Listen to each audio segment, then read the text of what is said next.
welcome to the Sherwood Shakeup. I'm your host, Matt Weinglass, and we're excited to have you here today for a very special episode.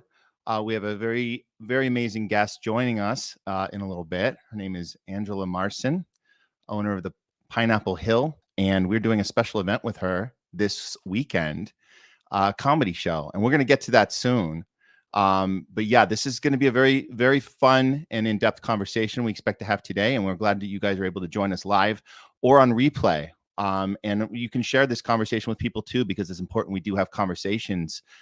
Today's topic is comedy, but it's also censorship. We are standing up as artists against censorship, and we want to make sure people have a platform to speak their views. And we don't necessarily have to agree with everyone on everything, but we have to give people a chance, a voice to be heard. And that's how we as artists should and will behave, especially in this very uncertain time that we find ourselves in. So right for now, I'd love to check in with our correspondent, Lizette Santiago. Lizette. Hey, Matt. Hey, how are you? Good. How are you? I'm very good. I am. It's good to see you. I'm excited. I know we've had some really fun talks on here, and it's been great. But I have to say, I'm excited to finally see you in person. It's been a little bit of time. I know. We're gonna be seeing each other this weekend at the show, right? Yes, we are. Saturday, right? Is that it? Saturday is the show. It's our first comedy show. It is called "We're Still Here," a night of uncensored stand-up, and it will be happening in Sherman Oaks at the Pineapple Hill. And it's going to be an amazing stage, outside stage that was built for this event and for other events like this. Wow. And we have some exciting guests coming that are going to be featured in this show, including Jamie Kennedy and Bill Devlin. That's a big one. That's a big one. Let's see this. I want to show this invite here because this looks really cool. Okay. Here we go. So this is it. So this is the lineup. Wow. We have Jamie Kennedy, Patrick Keene, Bill Devlin, Kim Clevenger, Jamal Doman, Dave Correa. Wow. This is quite a lineup. And you guys got to go get your tickets because we're running out of room. So you got to go to uncanceled.eventbrite.com. It's hosted by Dave Carter. Hilarious. I mean, these are all hilarious people. It's going to be a really fun night. We're also going to have dancing and DJ after the show and drinks all night. So you guys got to come out. It's going to be really fun. Does everybody have to get like a 2-drink minimum?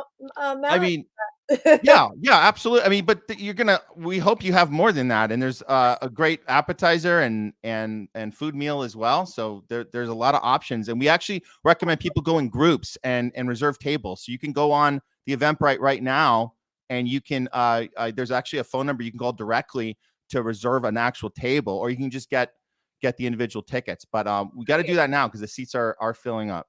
Oh, so you can reserve a table for like a group? Yes. Wow. Yes, you can. Yes. See, and totally worth it right there. Yeah, right.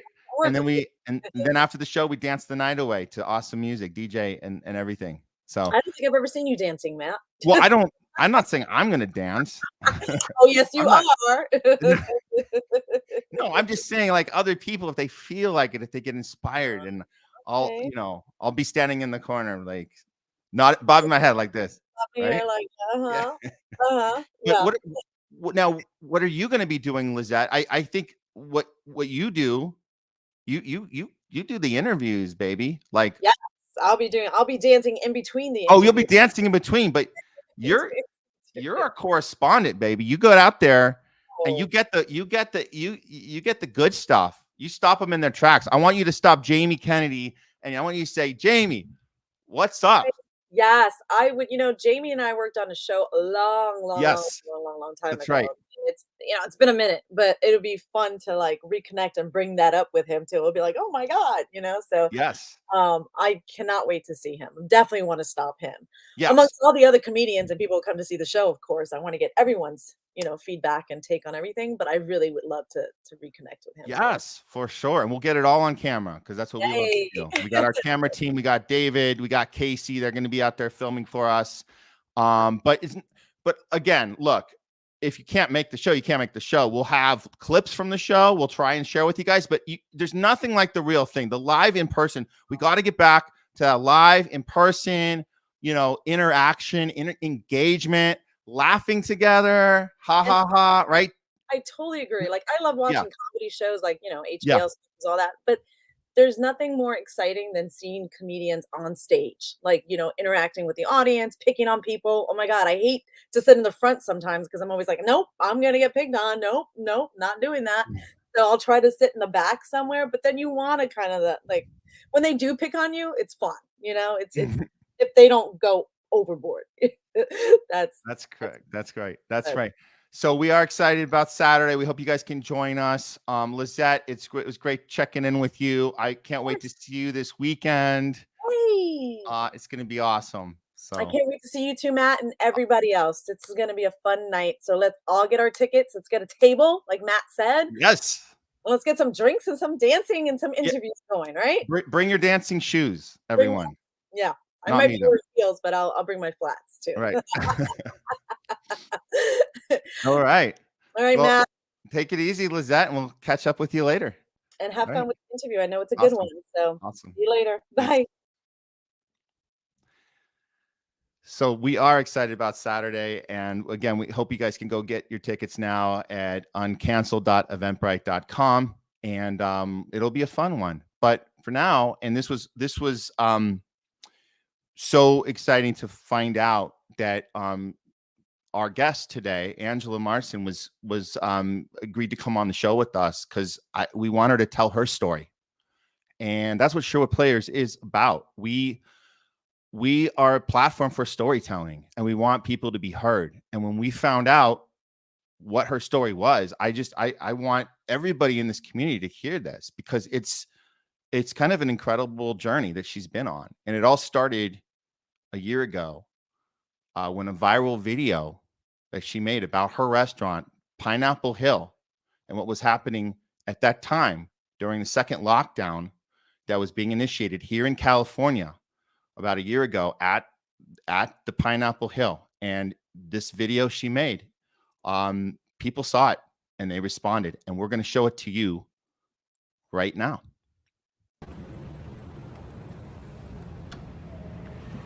So this is my place, the Pineapple Hill Grill and Saloon. If you go to my page, you can see all the work I did for outdoor dining, for tables being 7 feet apart.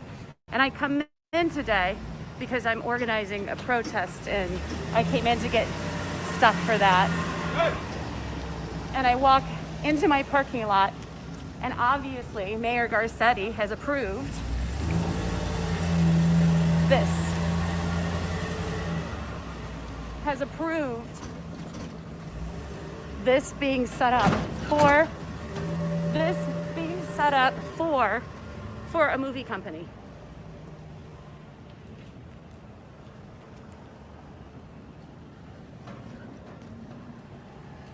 I'm losing everything. Everything I own is being taken away from me. And they set up a movie company right next to my outdoor patio, which is right over here.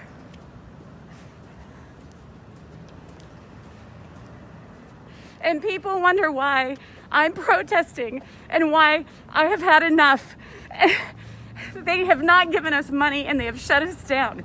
We cannot survive. My staff cannot survive. Look at this.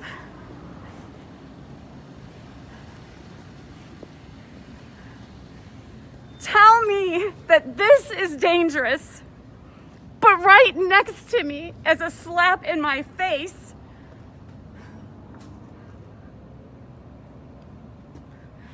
that's safe. This is safe. 50 feet away.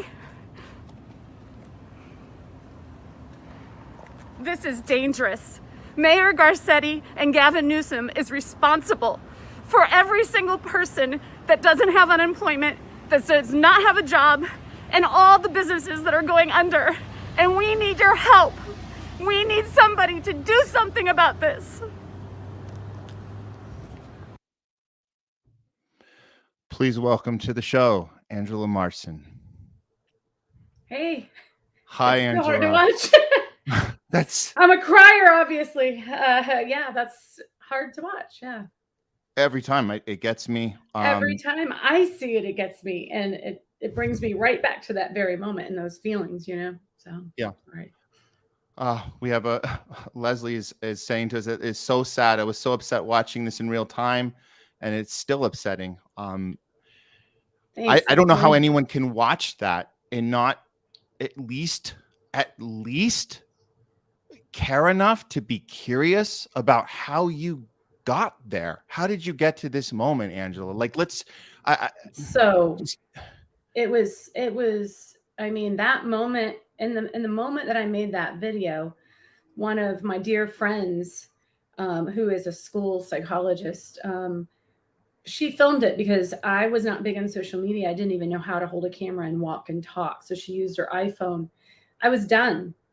I had done everything right. I had done everything they had asked. And right around April, I took out a loan, an SBA loan, to keep going, even though my bookkeeper had said, this is suicidal. I said, well, if I'm going to go down big, I'm going to go down big. You know, my kitchen had been there since, and still is, since 1978. Their entire family works in my kitchen. I'm the third owner. That place has been there since 1978. I had single parents. I had people that I had hired that had lost 2 jobs and were just happy that I had given them a job, because they couldn't get unemployment, and they kept working for places that would close, you know. And that was me out of money. I had taken out, you know, 80 some $1,000 and tried to pay my staff. I mean, people don't understand, rent's 12,000, payroll's 30,000. I was losing money on to go, but I continued to stay open. When they gave us the opportunity to do the patios, I took every last dollar I have with the hopes that I would start seeing a profit. Otherwise, I would have to close. And I did start seeing a profit in October. And they made the decision to shut us down 2 days before Thanksgiving. I saw my first profit in October, and they made the decision to shut us down without telling us. Notice 2 days before Thanksgiving. Anybody knows anything about Thanksgiving? We spend $10,000 on food. Most of my staff were out of unemployment at that time, and they were haggling in the House, you know, up at the Capitol, on if they should give more unemployment. So people didn't even know if they're going to be able to get unemployment or how long they'd have to wait for it once it's run out. And a lot of the people with me it had run out. Yeah. And it was right before the holidays. And when I came in that morning, I literally was coming in to do my first protest ever that I had organized. I had never protested a day in my life. I'm an independent. I was never political. I hardly got involved. Mm-hmm. Maybe that was the problem. You know, I regret my apathy in the past. And I was going to give last paychecks to my staff and bags of groceries so the food wouldn't go bad, and then moving home to live with my mom and dad for the first time in my life, because I had nothing, you know, and I didn't want to tell the staff, because normally I would pull it from somewhere. But my bookkeeper said, we can't even afford to do to go. We're done, you know. So when I made that video, I knew I was done. And I felt like I should have spoken out a lot longer. All of the small businesses we felt like we should say something, but then we didn't want people to think we wanted people to die. We didn't want to be like, oh, we don't believe in COVID. Oh, we didn't want it to come across that way. And we, you know, small business owners, we care so much about our community. Yeah. You know, that's what we're there for. We're there to hire, you know, people within our community to do things for our community. Like, you know, even Blue Dog, the owner, you know, he's saying, look, I go to down and feed the homeless. You know, like our heart is in small business. We're not millionaires off being small business owners. Right. We do it because we love it and we love our community. So that was my, you know, there's such a journey that's come out of that, so much stuff I could tell you, but that was my cry to the world. And there was a lot of God made that video go viral. You know, a lot of great social media people did too, that saw it and passed it along. And it saved my bar. It saved my bar. It did. And I didn't expect that. I just wanted people to know why we were gone, and how ridiculous it was and what was being done, because everybody else was locked in their house. So Yeah. they couldn't see what was going on the street, and you know, to the small businesses, they didn't know what was going on. I had to work in every day. You know, I was going to my business every day doing to go. I even helped the nurses, you know, you could donate and I'd bring meals to the nurses. So my staff and I, we had to work. Right. We didn't have the option of working from home. You know, most people, working class, blue class people, you know, think about the trash. People take out your trash. They had to risk their life and go take out the trash. Right. You know, they didn't have that option. You know, but the longer you were out in it and the longer you were seeing what was going on, it just didn't make any sense. You kept saying, I don't understand this. You know what I mean? Like, it didn't make sense to me either, but I think a lot of people did think it made sense, but for reasons like you said, they didn't have the personal experience. They couldn't see. yeah, in the beginning, yeah. I was like terrified. I have Yeah. tuberculosis. I have an compromised immune system. I'm highly anaphylactic. So, you know, my lung specialist was like, well, you can't be out in it. And I was like, well, I don't have a choice. I'll lose everything if I'm not. So in the beginning, I was where everybody else was, you know, and doing anything I could, you know, but as time went on, it just got crazier and crazier. You know? What I think is key about that video and what changed for you was, as you said, it was it was your last ditch effort. You were already kind of throwing in the towel, but you were ready to speak up. Yeah, that's the difference. The moment I have to tell you, like it's very hard because I do feel like I was in, you know, even the last 2 years, like when Omicron hit and I shut down for a week. For a week, I was like PTSD. Oh my God, it's starting over again. I mean, I feel like I've been fighting in a war for 2 years, you know, because you're literally living to survive, and you're, you know, the rules were crazy. It was like, oh, you know, first you can, you know, be open in limited capacity. Well, then you can't be open at all. Well, then you can be open, but you know, you can only do to go. But you know, you can only do to go if you have a kitchen. If you're a bar without food, you can't do to go. You know what I mean? Like it was just, and then the riots were going on during that time too. So what a lot of people don't understand is California, Los Angeles County allowed us to open for 3 weeks to limited capacity before they did the outside dining. And we were all very, very excited. And the business came back and we kept it where they wanted it, and the masks. And I mean, I had to go out and get plexiglass and put it around my entire bar. I built plexiglass booth dividers. All this costs money. And they weren't giving us money to do this. So it was coming out of the loan that I borrowed, you know, paying my staff was coming out of the loan that I, you know, took out. And literally, you know, after 3 weeks, they closed us and said, no, you can't be open. But right before they reopened us for that 3-week period was when the riots were hitting. So the very first week that they allowed us to open, that during those 3 weeks, we had to board up our windows, and there were curfews because small businesses were being burned and battered and tethered. That was the first week they let us open for that 3-week period before they closed us down again and said, no, everything has to be outdoors. So if you can imagine, you know, you're just trying to survive. You're trying to survive. The public health department is harassing you every step.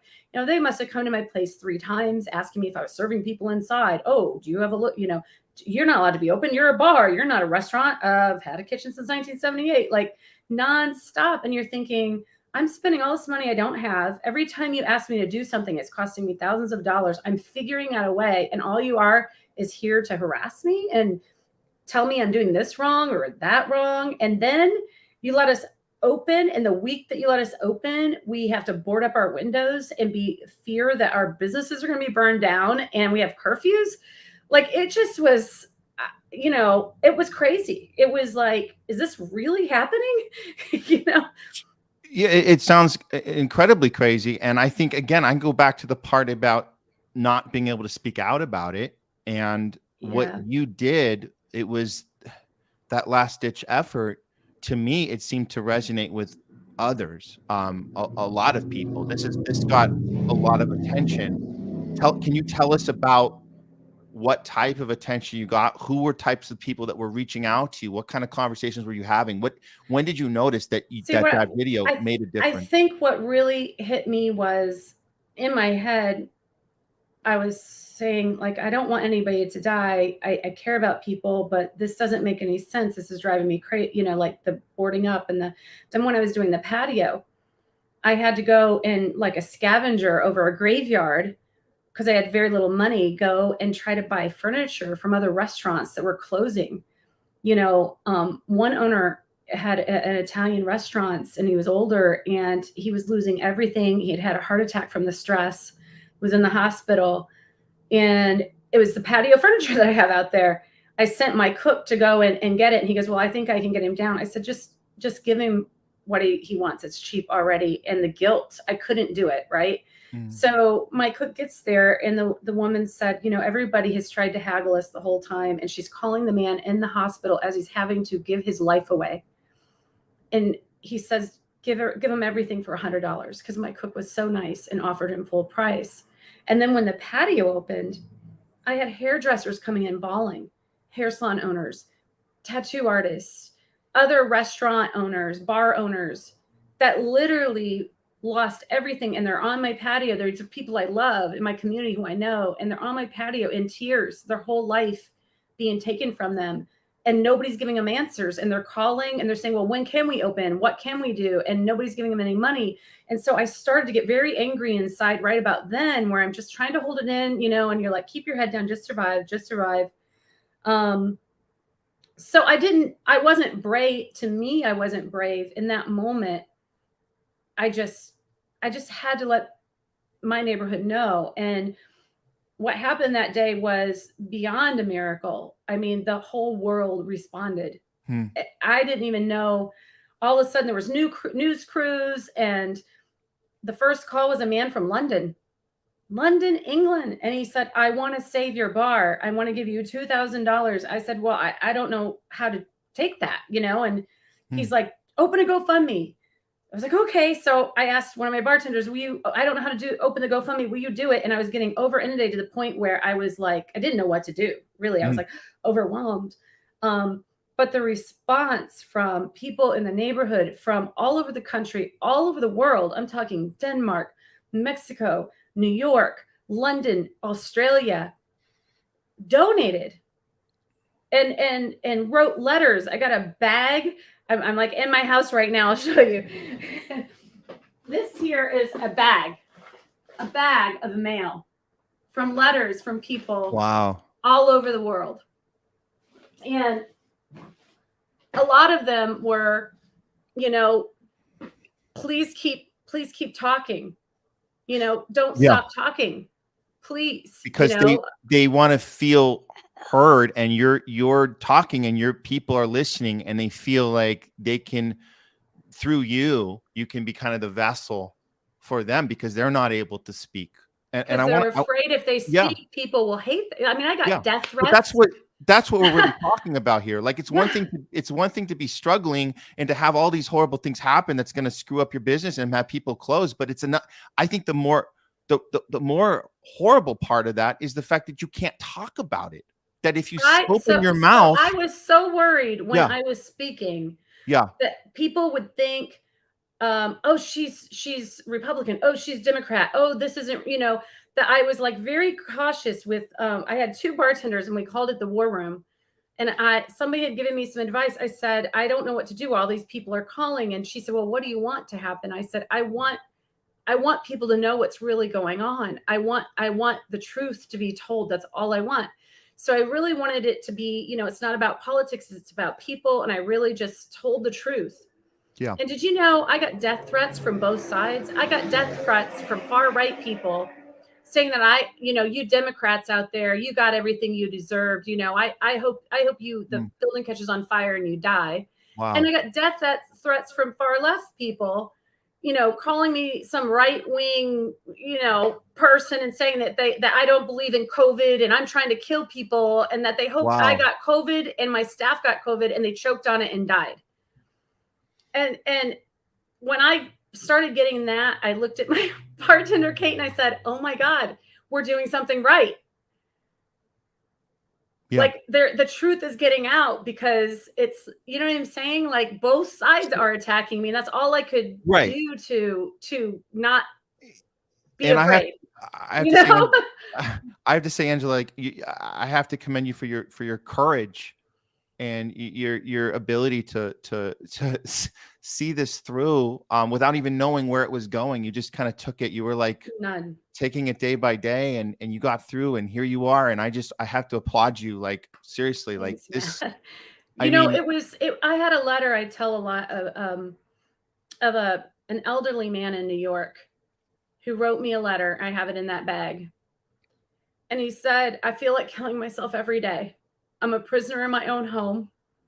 Please keep talking.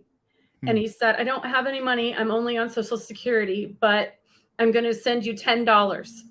Please keep, I mean, that's why I was like, I felt like Alice in Wonderland, but whatever it is, I wasn't going to shut up. I was not going to shut up. And I would sit in front of my computer, and my one bartender used to be a makeup artist. So she was doing my makeup. The other one wanted to be an actor. So she was helping me with Zoom.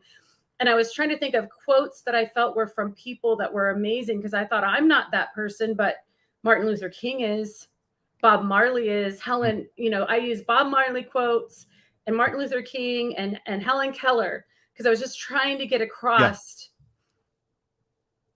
love. And yeah. I don't know. I didn't know what I was doing. I'd be like, God, please just speak through me, because I don't know why I'm this person, but just let me, whatever they need to hear, please let me say it, So where your mind is and what you're thinking about, what you're talking to me about, Angela, this is the type of thing. And this is why I wanted you on the show today. Cause it's for me personally, and for what we do in our community in Sherwood. And again, we're not a political group, and you're not a political person. We're not talking politics here. We're talking just the human condition, human behavior, and how we treat each other, and how we represent each other with love. We come at everything with love, and we try to come at everything with principle. I like what Leslie is saying here. I do too. And let's learn how to respectfully agree to disagree and share points of view. Truth is truth. Yeah. No one owns truth. Truth is truth. You know what I mean? Like, truth is truth, but we also have our point of views, which is our opinions, which are okay too. We can. This is the thing. We can disagree with each other, but we have to support our right to have a voice, to speak. And when we move from that to a place of you're not allowed to have a platform, you're canceled, you're not allowed, I don't agree with you, so I'm going to take away your right to have a platform because I don't agree with you. Well, that's not okay. You're only going to allow people with platforms, the people that agree with you? Is that how it works? Or is it is it important to be consistent and have principles and say, I'm going to fight for your right to speak, even though I don't agree with you. You have the same right I do. That's real courage. And I think that's what we're trying to represent. Again, I don't know why this has to even be considered a political discussion. This is just about basic humanity and how we treat each other. And I went on to do some other things, and I had my windows bashed out. I remember having a conversation with my mom saying, Mom, I know that I've had death threats, and I don't believe that anything will happen. But if something does, I want you to know it's okay. Oh, wow. Like I love you, and I have to do this because people are literally killing themselves. I had one bar owner from another state. Her son lost his bar and he killed himself. I talked to an elderly woman. Her and her husband had built their whole lives. They'd come from a communist country, built their whole lives on restaurants, and owned a home. They lost everything. And the man literally killed himself. They were in their 70s for the life insurance. So his wife could live in a decent lifestyle, which I'm sure wasn't million, you know what I mean? In her last years. So people don't understand, like it was life or death for people when they were losing their livelihood, which I know sounds really dramatic, but it really was the truth. It's the truth. And it is hard to hear this. It's hard to hear this. It's very, it's very difficult to listen and to accept this as actual stuff that has happened. And I think that it's unfortunate we didn't have a discussion before this happened. We you know, we were going into a pandemic that was something that we considered a global emergency, and we needed to make quick decisions and do stuff to help each other or help everybody. We were all, I guess they said we were all in this together. I think the part that I seem to forget or we missed, I think we missed the part about having a discussion, because we are changing this social construct. We're kind of changing the code of how we exist together. And like when we're going to be making these big decisions, I think we missed the part about having a chance to have a voice. And I think that that's the part that I'm worried about that has carried over. So beyond the pandemic, we move forward in society, and then we've now already agreed it's okay to lose our right of speech. It's okay. You know, we can do this. This will happen again when it's convenient to say, everyone be quiet. I'm shocked because I know I got attacked, you know, obviously from Netflix and just a lot of people, but it was interesting. It came out of the blue question when I was being interviewed, and I didn't know it. And I was on a news channel, and they said something like the president of production of Netflix, you know, says, well, it's different for the movie theaters because they have these procedures and, you know, blah, blah, blah, blah. And I said, look, I'm not out against the movie industry. Actually, a lot of people within the industry have support my pub over the years. I love them. I support them. I used to act. I love artists. I love musicians. My father is a musician. Like, that's why I love my pub, right? Yeah. And I just said, you know, I don't really understand this. I'm like, restaurants, we give you your first job as an actor, right? You practice your first stand-up in our place, and we love you, and we're grateful for that. And musicians, they get to be heard first, right?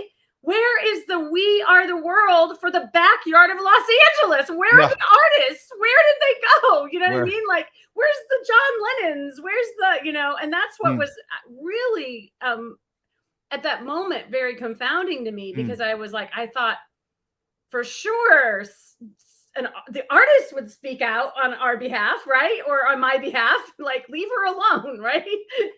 I'm going to tell you what happened to the artist. We got afraid, like everybody, like every profession, whatever you were doing at the time, everybody became afraid, and fear can be very dangerous. And and the only way to combat fear is with what you mentioned earlier, love. And what we're talking about is courage. And that's the way you fight back. And so I'm glad you mentioned the artist, because that's who, you know, our community, the Sherwood Players community, we are a gathering of artists of all sorts, musicians and actors and producers, directors, and every job, making films, theater, everything, music, telling stories. We're all storytellers. And, you know, I'm not saying anything against them personally, because we were all in this together. We still are, but we have to take, as you mentioned about specifically artists, like, where are the artists? Like, we have to be the ones that fight that fear more than anyone, because you guys are the warriors that put it out. Yeah. And I remember I put this out there, this idea that we, more than anyone, before the pandemic, we were used to living job to job, not having a stable income, not knowing what was going to happen day to day. So if anything, we should already be conditioned to be like, wait a minute, we can handle this. A lot of people couldn't. A lot of people were, my 9 to 5 is gone. I don't know what to do. Right. We were the ones that should have been like, and we still can. We can do this now. We can say, you know, Matt, you said something that is, so I have courage. Whatever religion, Buddha, right, whatever. This isn't about, you know, believe Christianity, which is, you know, I was raised and I have a spiritual connection to God. Okay. So for me, my courage is, I always know, you know, if I jump out of that plane and skydive, he's going to catch me. You know what I mean? Like, I don't know it when I'm fearful a lot, but my instinct will kick in, and I just trust it. And I was watching Ukraine, what's going on in Ukraine, and I saw the Ukrainian opera singers standing in the middle of the city singing the national anthem. And I'm like, the artists, you guys are what keep us, you know, I'm so happy to be doing the show. Laughter's healing. Music's healing. Truth exactly. comes out through you guys. You Absolutely. guys, and now you guys have the narrative to tell the stories of people like me and the people in New York. And it's up to you guys to really bring attention to the suffering that and the bad decisions and the bad choices. And again, I feel like to me, it felt more of a class issue than a political issue, because Yeah. I hate to say that, but it's like, No, it's true. But I think we might be opening up people's eyes. I can tell you right now, like, I'm encouraged. Even though we have had a little pushback, I have to admit that we've had some pushback since we put this show together over the last several weeks. But more, and that pushback comes from, I know where it comes from. It comes from people that are fearful, and they see the word uncanceled, uncensored stand up, and they go, "Whoa, what are those guys doing?" And it's like, and I get that. That's fine, but like, I do think we're making a difference even now, and I think that Saturday is going to make a huge difference. And I think you're on to I something. had a couple Yeah. that came in. I think I was telling Yeah. you, they came in and they bought tickets, and they said, oh my gosh, because it has been 2 years, almost 2 years to the date. Almost 2 years to the date. I remember St. Patty's Day is when they shut us down. And I remember I had St. Patty's Day girls drawn on my chalkboard, spent all this money in inventory, and they shut us down right before St. Patty's Day. And I remember being with my patrons at the bar, drinking drinks and going, oh God, what's going to happen next? Well, it's only 2 weeks, right? Only 2 and, weeks. and, Yeah. and they were saying, like, we haven't laughed in 2 years. Like, they're so excited to come and just make fun of this stuff. Just like, say what you want, not even just this stuff, whatever you want to say it, Exactly. And this is what I'm expecting for Saturday, since Saturday is March 19th. It's literally to the date, the 2-year anniversary from the original lockdown here in California. How incredible is that? Who would have thought 2 years ago that 2 weeks to slow the curve would look like this? 2 years later, here we are, but in a positive way. Here we are coming together, doing a night of comedy, letting people speak out, but letting people have fun and letting people laugh and saying, it's okay. We're going to be okay. We all love each other. We're coming at it with courage. We're coming at things with principle, and we can inspire that with people. And I just want to say, because this David put this up, our producer put this up, maybe us artists could get public funds to make art like most other countries. Yeah, pretty please. That's right. Hello. Connecting the dots for sure. Thank you, David. We're trying to connect the dots. I don't know how we might be one step closer to that, but I think we might be a long way off. But either way, with or without the funding, we have to keep well, I'll tell you. pushing. So the tent, I was saved by people all over the world and in the community. And one of my mom, so my mom is worked in a bread factory her whole life, didn't get past like 9th grade. My stepfather raised me, the most wonderful man. I just lost him in October. Factory worker, farmer, we had a working farm. My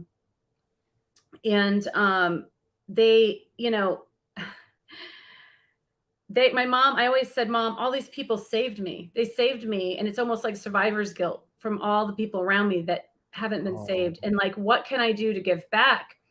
And so I have become more active. I've become more active on things that I hope will improve the community.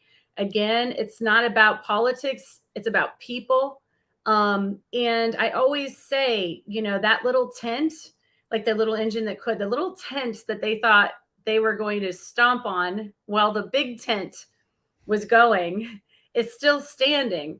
And it's bringing in amazing things. That's bringing, I hope, freedom and free thought and free speech and stuff like this. And it's going to wake people up. The very thing that they thought they were going to crush or whoever, I mean, that's incredible when you think about it, because we watched that video and it feels like, oh my God, we're still here. We're still doing this. Oh my God, that's the name of the show. We're still here. We're still here. SOS Los Angeles. All the people that keep moving. We're not leaving. I love that title. I love that title. We're still here. You thought of that, Angela, when we're putting this together. But the fact that we were standing right where that video was shot, that everybody has seen, all globally have seen this video.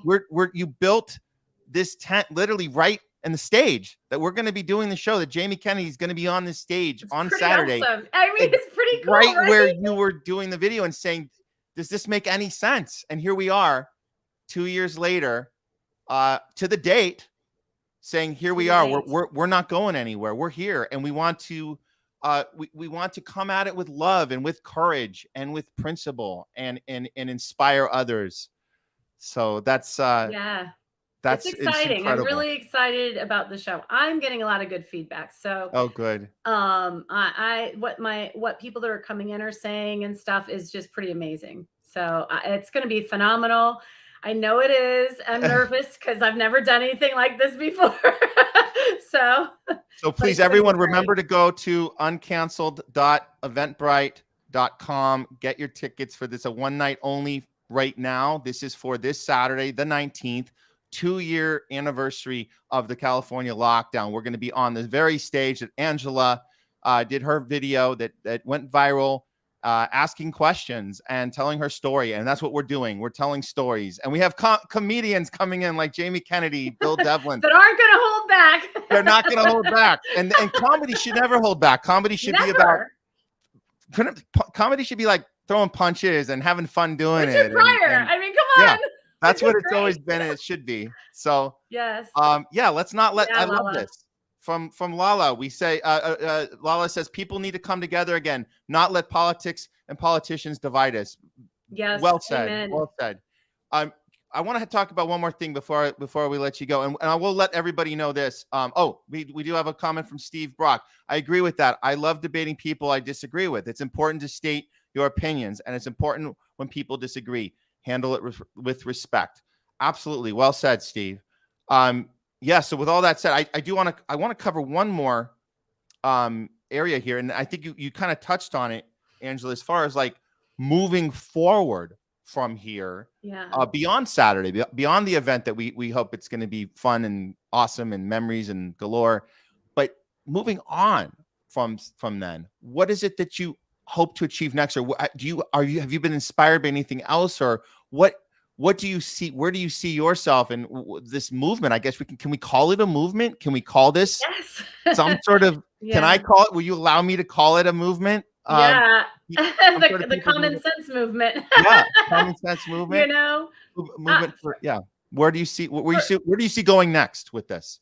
For me, I think I now am actively involved where I never was before in my community because of, homicides are through the roof, homeless. I deal with homeless on a daily basis. I've had a homeless person jump through my to-go window. Every week I'm dealing with the homeless, and God bless them. To me, it's not fair, the situation that they're in, and something needs to be done. So I don't know. For me, whatever God brings my way, I try to help other businesses the best I can. I can't fix everything, but I try to direct people to help them if they have a GoFundMe, or to get them some sort of media. I have a friend of mine who owned New York Bagels. What a lot of people don't know is the restaurant revitalization grant. 270,000 restaurants across the United States were approved. They literally applied on time and were approved for funds. 63.7% never got the money. And that's just restaurants. So you have hair salons, bars without food, restaurants that never got the money they needed. And why is that important? Say your rent's $12,000 a month and you had to be shut for 2 years. Well, now, if you were able to survive somehow, now you're getting 3-day notices, because California only gave $30,000 to small business owners, California. And most people didn't get the federal. A lot of people didn't get federal. Right. So currently, I had a call from the owner of the Doll House Salon, who is in Sherman Oaks. And she was in tears. And my bartender, said, I think you should call this woman. I didn't know her before. And she was in tears. And she said, I've lost my house. Now it's my business. My landlord's giving me a 3-day notice. I'm still, $44,000 behind. How can I pay the rent and just give him $44,000, And she's like, I don't know why I'm calling you, but I don't know what to do. And she's like, I'm a woman, I'm a minority. I employ minority women. And, again, I just said, calm down. It's going to be okay. And I can't fix everything, but what I can do is try to get the word out. And if people want to donate and help you, they will. But I think, you know, there is a lot going on in Ukraine, and I'm behind them and help, you know, I want to help others, but I think for me, it's changed me, and my goal is to help my community, you know, to help the people, because there's so much devastation to come with the gas prices, the inflation, and small businesses that are still behind on their rent from the pandemic because they never got the help. They were told to shut down, and they have never really got enough help to get caught back up. Yeah. So I'm very passionate about that, you know. Yeah. And I do want to give people a perspective that maybe weren't aware, but in the beginning of the pandemic, the CARES Act that was passed in May of 2000, which basically acted as an upward transfer of wealth to the top people that had no paper trail, no accountability. They got all the money. It actually, some say, sources we have from Jimmy Dore, from Glenn Greenwald, Chris Hedges, they claim they have found as much as they could find, because again, it's really hard to find the exact number, but they say as much as $5 trillion went upward. It was the biggest upward transfer of wealth in human history. 500, what I read was yeah. $528 billion was transferred from Main Street to Wall, you know, to Amazon and all those. And it's crazy. They made we know that Jeff Bezos made billions of dollars off of the pandemic, billions. And we know that they could get, I heard a statistic that he could have given every one of his employees after a year into the pandemic, 1 year into the pandemic, he could have given every one of his employees a check for $105,000 each and still had made the same profit he did the previous year. And that's incredible. And so what system are we living in where that's okay? And stories that you've been telling here today. And again, I'm not trying to be political. In California, 1/3 of the restaurants never reopened. And I can tell you right now, restaurant owners are getting 3-day notices because they can evict now. This is not acceptable in a society where we're supposed to be taking care of people, and we're talking about a pandemic where the whole point was to be looking after our lives and ourselves and our health. And how is health? What is health if people are losing everything and they're ending up committing suicide anyways? I'm sorry to be so blunt, but these are stories that have happened. What is our health? When I was speaking in San Francisco, I did the stats at that time. 400. I mean, this is a rough amount because I can't remember from last year, but I can give you the idea. Mm-hmm. It was basically something like 328 people had died at that point. It was like in March, of overdose and suicide, and 128 had died from COVID. But nobody would talk about the suicides, the children killing themselves, business owners. Like, I mean, maybe people are going to be ready to talk about it now, more than they were, at least. I mean, I'm trying to be hopeful. Like, I don't want, I mean, we're being like this kind of negative Nancy here, but at the same time, I do think even with all the horrible shit we've been through these past 2 years and seeing all the horrible disaster around us, there has to be a time maybe soon where people want to have this conversation and say, let's look back and look at the numbers. Let's look at a cost benefit ratio. Let's see, because let's take notice on this. So if this happens in the future, we have more information to pull from, and we can apply it. And maybe we can have a real conversation next time and really look at, Amen. And so I think we're doing good trying to keep these conversations alive and talk and everything. I think, again, like what you did was so important, Angela, not just courageous. And, it was important because you're saying it's okay to speak up, and you're letting people know it's okay. And that's why you got the reach out that you did. And thank you, Matt. And thanks for everybody that's watching. I appreciate people listening to it, and hopefully it may change their view on things or maybe confirm what they were feeling. I don't know. Reach out to your local business owners. That's all I can beg and ask is, I was telling people during that time, Matt, just ask, your local business owner how they're doing, because they were afraid to say anything. So if you would just say, how are you doing? Then it would be like, blah, I don't know if I'm going to make it. You know what I mean? But they didn't want to say anything because they didn't want people to think they didn't care about people. Yeah. You know, and they have pride. We have pride. Your small business owners have pride. You know, they're there to take care of the community. Yeah. Not for the community to take care of them. You know? Well said.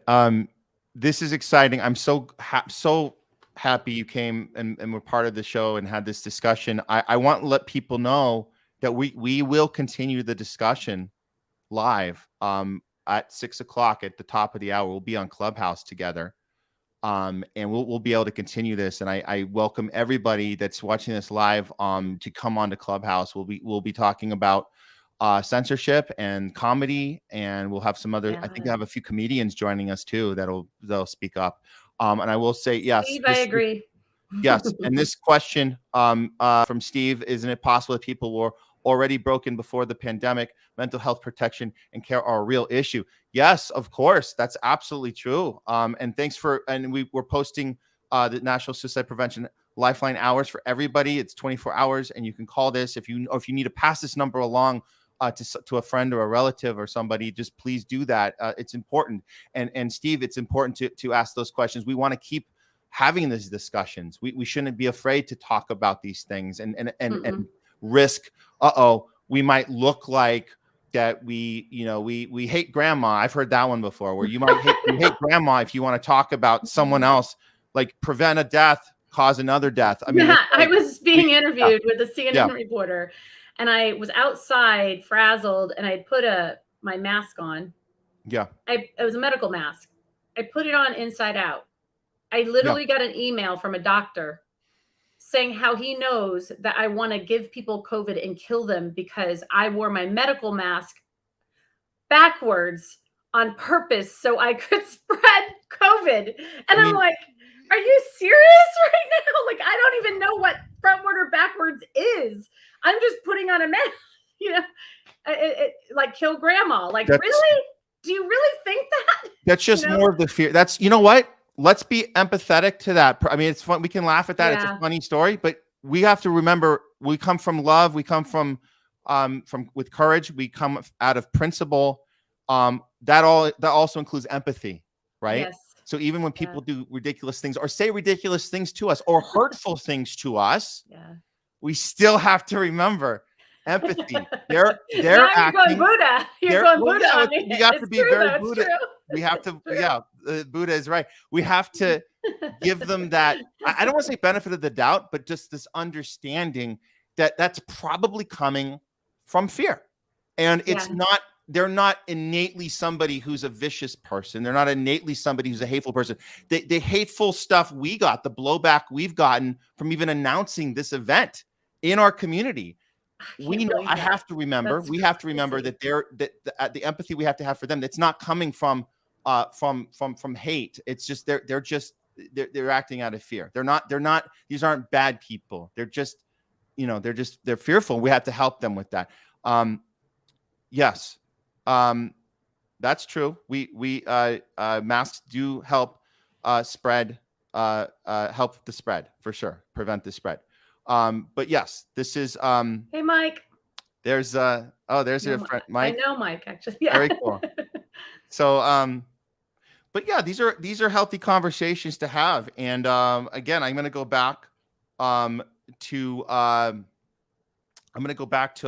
originally what we were saying is that conversations are absolutely important, and we don't have to agree with everything, even if they're coming from good friends, even if they're coming from loved ones.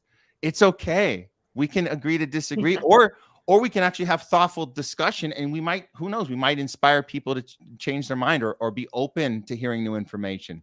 So that's find a way to be different. Yeah. And each of us can be who we are. And what is that? We may agree to disagree, and I still love you, and let's grab a beer. You know what I'm saying? Like, exactly. We don't have to alienate our family and our friends. And, it's not about politics. It's about people. I think if we, the people, we bring back the love and what you're saying, the empathy and the togetherness, and we say, forget this. This is what we believe in. Anybody that has ill intent, corporations, whatever, they lose. They lose, we win. You know, the people win. That's Yeah, how the people win. You know, Man, God, I was just thinking the same thing. If only there was a place and time for comedy and drinking as a release. I mean, oh, that would be great if someone could come up with that. Think of that. Oh, wait, we do have this, and it's literally this weekend, and it's called We're Still Here, a night of uncensored stand-up, and it's going to be at Angela's Bar at the Pineapple Hill this Saturday, a comedy show featuring Jamie Kennedy. And if you guys get your tickets now, you can still, there's still room to reserve a table as well.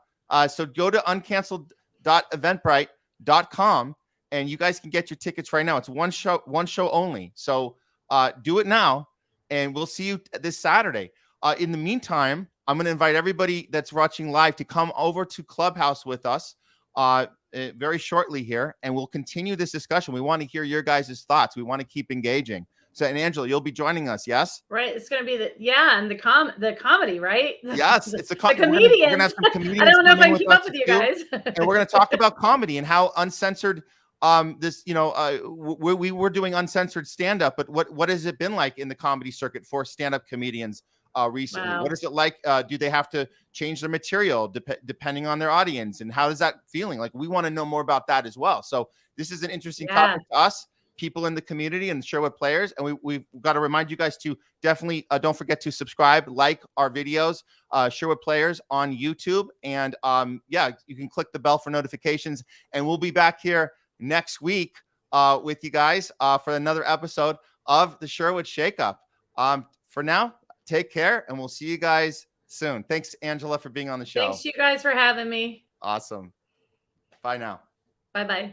Actually, at the airport, when she got my license and everything, she's like, oh, shit.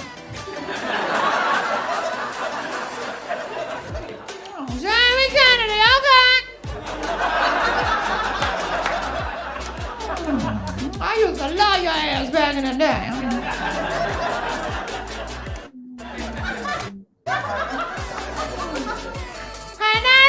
There's something going on. So people are saying that the video games kids are playing on their phones and their laptops are too violent.